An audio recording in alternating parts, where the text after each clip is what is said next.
अस्सलाम वालेकुम दोस्तों, आज हम आपको ऐसे खूबसूरत कंट्री की सैर करवाने जा रहे हैं जो एक ज़माने में सुपर पावर बनने के करीब था। ऐसा कंट्री जहां फुटबॉल प्लेयर्स को खुदा माना जाता है। ये साउथ अमेरिका का सबसे सस्ता कंट्री है। जी हां, आज हम सैर करने जा रहे हैं अर्जेंटीना की। अर्जेंटीना ने अंटार्कटिका पर कब्जा करने के लिए एक प्रेग्नेंट औरत को क्यों भेजा, इस कंट्री में कैसे फ्री पढ़ सकते हैं, सुपर पावर ये कंट्री क्यों नहीं बन सका, इंडियन और पाकिस्तानी कैसे जा सकते हैं और नेशनैलिटी कैसे ले सकते हैं, दुनिया का कौन सा अजूबा इस कंट्री में मौजूद है, ये सब कुछ जानेंगे आज की इस वीडियो में। चलें अब निकलते हैं अर्जेंटीना के एक शानदार सफर पर। इस कंट्री का ऑफिशियल नाम दी अर्जेंटाइन रिपब्लिक है। इस कंट्री का बॉर्डर्स 5 ममालिक से लगता है, जिसमें चिली, यूरुग्वे, ब्राजील, बोलिविया और पैराग्वे शामिल हैं। इस कंट्री की कुल आबादी 4 करोड़ 56 लाख के करीब है, जो आबादी के लिहाज से दुनिया के 35वें नंबर पर आता है। इस कंट्री की जोग्राफियाई अहमियत भी बहुत ज्यादा है। दोस्तों, अर्जेंटाइन 27,80,000 मुरब्बा किलोमीटर में फैला हुआ कंट्री है, जो रकबे के लिहाज से दुनिया के 8वें नंबर पर आता है। यहाँ आपको बताता चलूं, अर्जेंटाइन के 93% लोग शहरों में रहते हैं और सिर्फ 7% लोग गाँव में आबाद हैं।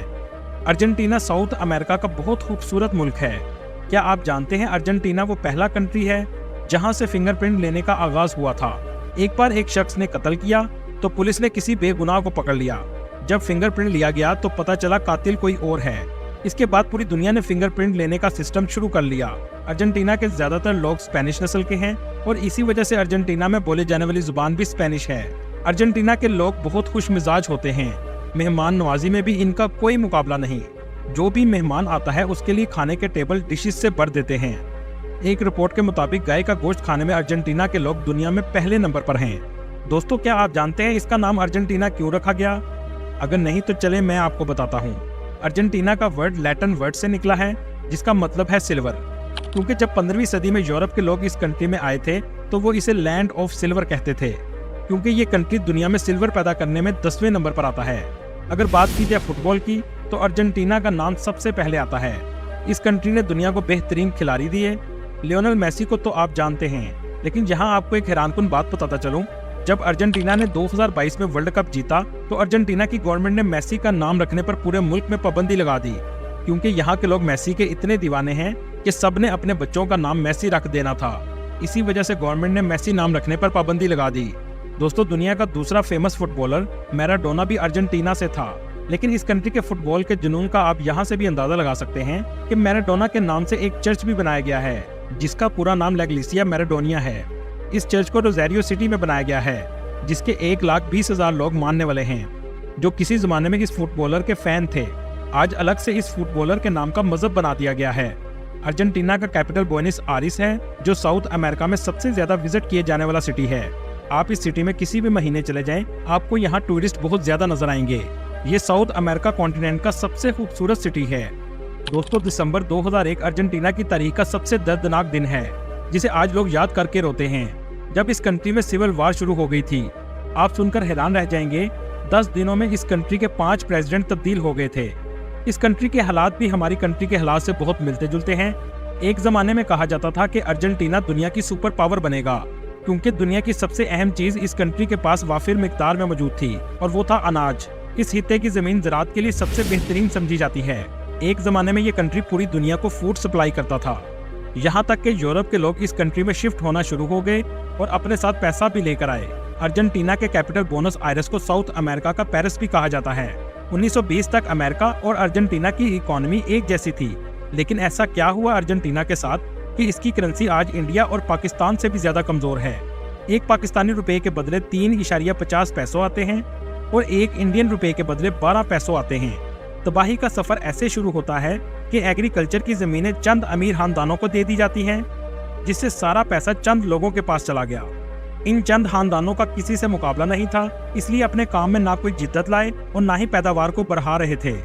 जबकि अमेरिका ने मेरिट पर किसानों को जमीनें दी और तरक्की तेजी से होने लगी। दूसरी तबाही तब हुई जब 1946 में जनरल जुआन ने कंट्री में मिलिट्री कू कर दिया, हुकूमत का तख्ता उल्ट दिया। इस शख्स ने तमाम इंडस्ट्री को नेशनलाइज कर दिया और सब कुछ अपने तहवील में ले लिया। इस वजह से तमाम इन्वेस्टर इस कंट्री से भाग गए और महंगाई आसमान तक पहुंच गई। इस कंट्री ने नोट छापना भी शुरू कर दिए और ये मुल्क कर्जों में डूबता चला गया। पॉलिटिकल इंस्टेबिलिटी की वजह से कुछ सालों बाद गवर्नमेंट चेंज हो जाती थी। दोस्तों इन सब चीजों ने अर्जेंटीना को सुपर पावर बनने की बजाय कर्जों में डूबा हुआ कंट्री बना दिया। अगर देखा जाए तो ये सब हमारी कंट्री में भी ऐसे ही चल रहा है। अल्लाह ताला हमारे मुल्क के हालात को बेहतर करे, आमीन। दोस्तों बोनस आयरेस सिटी के बारे में कहा जाता है कि ये शहर कभी सोता ही नहीं। यहाँ के लोग वाइन भी बहुत ज्यादा पीते हैं। यहाँ आपको नाइट क्लब और रेस्टोरेंट हर जगह नजर आएंगे। इस शहर में यूरोप से अयाशी करने के लिए लोग भी बहुत ज्यादा आते हैं, क्योंकि ये काफी सस्ता कंट्री है। इस शहर को आबाद करने वाले लोग भी स्पेनिश थे, जिसकी वजह से इस शहर में आपको स्पेनिश कल्चर सबसे ज्यादा देखने को मिलेगा। अर्जेंटीना का मौसम भी अमेरिका से उल्ट होता है। जब अमेरिका में सर्दी होती है तो अर्जेंटीना में गर्मी, और जब अमेरिका में गर्मी होती है तो अर्जेंटीना में सर्दी होती है। दोस्तों यहाँ आपको एक बात बताता चलूं, अर्जेंटीना में ही साउथ अमेरिका का सबसे कोल्डेस्ट और सबसे हॉटेस्ट वेदर रिकॉर्ड किया गया है। इस कंट्री की एक बात अलग है, अर्जेंटीना में मिलने वाला मीट दुनिया का सबसे बेहतरीन मीट माना जाता है। बोनस आयरेस में मौजूद बंदरगाह मुल्क की सबसे बड़ी बंदरगाह है। 80% एक्सपोर्ट इसी बंदरगाह से की जाती हैं। सबसे ज्यादा नौकरियां और बिजनेस भी इसी शहर में मौजूद है। इस कंट्री में 5 से 14 साल के बच्चे के लिए तालीम हासिल करना लाजमी करार दिया गया है और इस पर सख्ती से अमल भी होता है। इसी वजह से इस कंट्री का लिटरेसी रेट 99% है।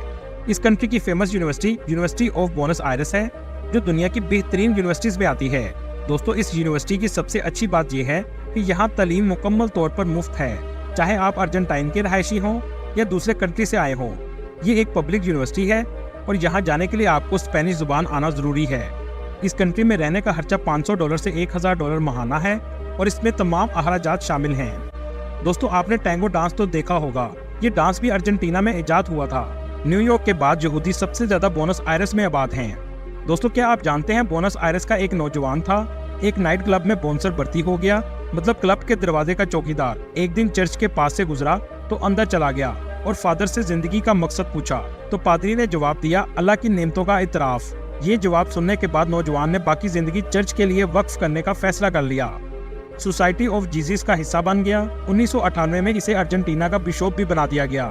2013 में ये वेटिकन सिटी चला गया, जहां ये दुनिया के 266वें पोप बन गए, जिसे आज दुनिया पोप फ्रांसिस के नाम से जानती है। इस कंट्री में 92% मसीही, 2% मुस्लिम, 1% यहूदी और बाकी दूसरे मज़ाहब के लोग आबाद हैं। इस कंट्री की जीडीपी $632 बिलियन है और इस कंट्री में लोगों की सालाना एवरेज इनकम $13,000 है। ये कंट्री दरमियानी आमदनी वाले ममालिक में आता है। दोस्तों दुनिया में सबसे ज्यादा बुक स्टोर भी आपको अर्जेंटीना में नजर आएंगे। आपने नियाग्रा फॉल का तो सुना होगा, लेकिन दुनिया का इससे भी खूबसूरत अजूबा अर्जेंटीना में मौजूद है, जिसका नाम इग्वाजू फॉल है, जिसमें 275 से ज्यादा वाटरफॉल एक ही वक्त में गिरती हैं। इस मंजर को देखने के लिए टूरिस्ट दूसरे ममालिक से आते हैं।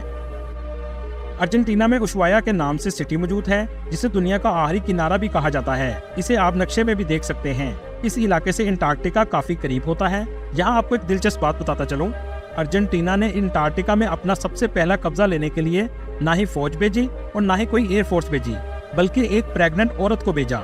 इस औरत ने अंटार्कटिका में 7 जनवरी 1978 को बच्चा पैदा किया, जिसका नाम एमेलियो मार्कोस था, और ये वो पहला इंसान था जो अंटार्कटिका में पैदा हुआ, जिसे अर्जेंटीना दावा करता है कि अंटार्कटिका पर हमारा पहला हक है।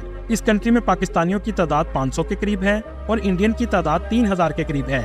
अर्जेंटीना की आप नेशनैलिटी भी हासिल कर सकते हैं। इसमें आप शादी के जरिए हासिल कर सकते हैं। अगर आप $2000 इनकम शो करवा दें तो 2 साल बाद आप नेशनैलिटी के लिए भी अप्लाई कर सकते हैं। इसकी नेशनैलिटी का फायदा ये है कि इसके पासपोर्ट पर 125 से ज्यादा ममालिक बगैर वीजा जा सकते हैं। पाकिस्तान में इसकी एम्बेसी मौजूद है। एम्बेसी और जॉब्स के लिंक मैं आपको डिस्क्रिप्शन में मेंशन कर दूंगा। इस कंट्री में एग्रीकल्चर और IT की जॉब्स बहुत ज्यादा हैं। ये बहुत खूबसूरत कंट्री है। इस कंट्री में 1,34,00,000 लोग सालाना विजिट के लिए आते हैं। कार्डोबा स्पेन के साथ साथ अर्जेंटीना में भी मौजूद है। ये शहर बहुत ही हिस्टोरिकल है। अगर आप अंटार्कटिका जाना चाहते हैं तो अर्जेंटीना से अंटार्कटिका भी जा सकते हैं। आप 10 या 15 दिन के पैकेज पर क्रूज से अंटार्कटिका का मजा ले सकते हैं, जो आपके लिए एक अलग एक्सपीरियंस होगा। ये कंट्री पढ़ने के लिहाज से, सैर के लिहाज से और काम के लिहाज से बहुत अच्छा है। आप अगर दुनिया में सफर के लिए जाएं तो एक बार इसके बारे में जरूर सोचिएगा। दोस्तों ये थी आज की हमारी इन्फॉर्मेटिव और दिलचस्प वीडियो। आपको वीडियो कैसी लगी कमेंट में जरूर बताइएगा और नए आने वाले दोस्तों से गुजारिश है हमारे चैनल को सब्सक्राइब और लाइक जरूर कीजिएगा। अगली वीडियो तक अल्लाह हाफिज।